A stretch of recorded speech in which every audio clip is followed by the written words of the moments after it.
Марсель, вот вы психолог же, да?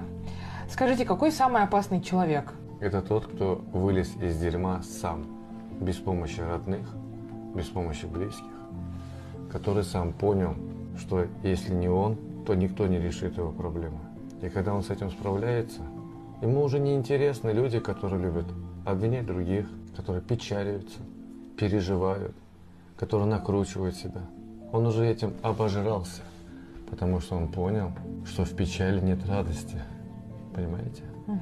И когда он уже осознал, что он с этим справился, стал счастливым, богатым, он уже не будет идти в то болото, из которого он вылез.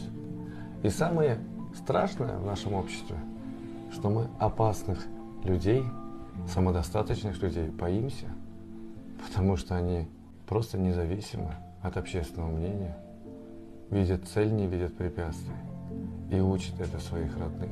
Ведь в клетках он уже запрограммировал, как справляться с трудностями и как не держать фокус внимания на плохом. Поэтому опасный человек – это успешный человек в данном контексте и человек, который знает, чего хочет.